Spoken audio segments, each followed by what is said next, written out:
കൊച്ചു കൂട്ടുകാരെ, നിങ്ങൾക്ക് തെന്നാലിരാമൻ കഥകൾ ഇഷ്ടമാണോ? അതിരിക്കട്ടെ, തെന്നാലിരാമൻ കഥകൾ നിങ്ങൾ കേട്ടിട്ടുണ്ടോ?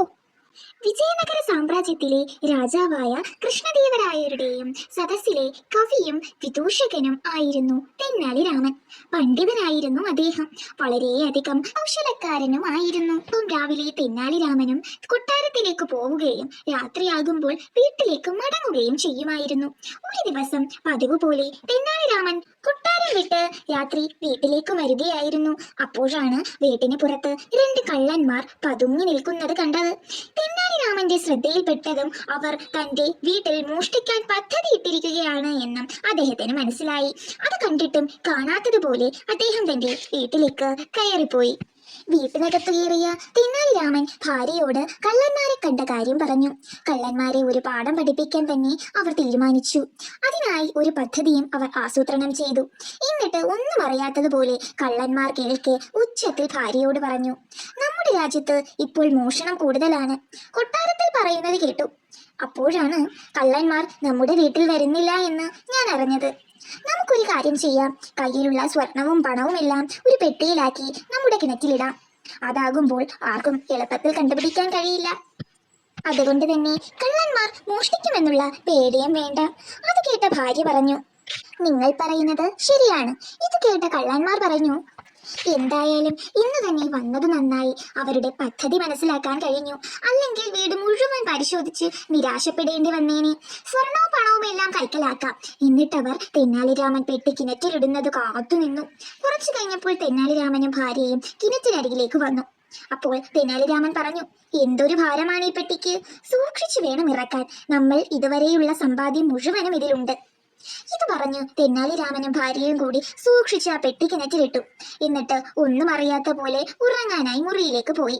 ഇത് കണ്ടതും അതിലെ ഒരു കള്ളൻ പറഞ്ഞു, ഇത്രയും വലിയ പെട്ടി, അത് നിറച്ച് സ്വർണവും പണവും.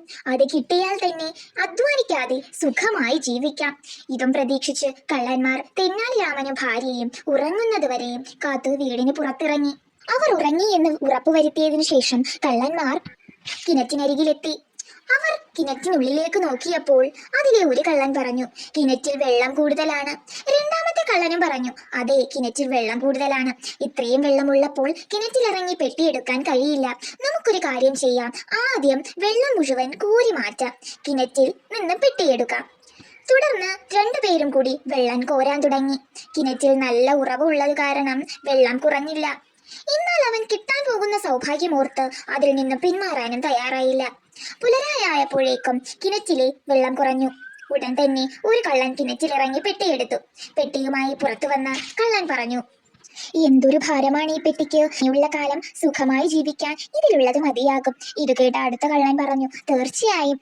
തന്റെ സമ്പാദ്യം മുഴുവൻ കിണറ്റിലിടാൻ തോന്നിയ തെന്നാലിരാമൻ ഒരു മണ്ടൻ തന്നെയാണ്. ഇതും പറഞ്ഞ് അവർ ഉടൻ തന്നെ പെട്ടിയുടെ പൂട്ട് പൊട്ടിക്കാൻ തുടങ്ങി. പൂട്ട് പൊളിച്ച് പെട്ടി തുറന്നതും അവർ ഞെട്ടിപ്പോയി. പെട്ടി നിറയെ സ്വർണവും പണവും പ്രതീക്ഷിച്ച അവർ അതിനകത്ത് കണ്ടത് വലിയ പാറക്കല്ലുകളായിരുന്നു. അപ്പോഴാണ് കള്ളന്മാർ തെന്നാലിരാമൻ തങ്ങളെ കബളിപ്പിക്കുകയായിരുന്നു എന്ന് അവർ മനസ്സിലാക്കിയത്. അവർ നിരാശയോടെ പിടിക്കപ്പെടുന്നതിന് മുമ്പ് അവിടെ നിന്നും രക്ഷപ്പെടാനൊരുങ്ങി. അവർ പോകാൻ തുടങ്ങിയതും പുറകിൽ നിന്നൊരു വിളി കേട്ടു. അവർ തിരിഞ്ഞു നോക്കിയപ്പോൾ അതാ നിൽക്കുന്നു നമ്മുടെ തെന്നാലിരാമൻ. തെന്നാലിരാമനെ കണ്ട കള്ളന്മാർ എന്തു ചെയ്യണമെന്നറിയാതെ പരുങ്ങി. ഉടൻ തന്നെ തെന്നാലിരാമൻ കള്ളന്മാരോട് പറഞ്ഞു, നിങ്ങൾക്ക് ഒരുപാട് നന്ദിയുണ്ട്. ഞാൻ എന്റെ പറമ്പൊക്കെ ഒന്ന് നനയ്ക്കണമെന്ന് കരുതിയിട്ട് ദിവസങ്ങളായി. ജോലി തിരക്ക് കാരണം എനിക്കിതുവരെ കഴിഞ്ഞില്ല. നിങ്ങൾ എന്റെ പറമ്പൊക്കെ നന്നായി നനച്ചു തന്നു. വീണ്ടും അതിന് നന്ദി പറയുന്നു. ഇത് കേട്ട കള്ളന്മാർ നാണിച്ച് അവിടെ നിന്നും ഓടിപ്പോയി.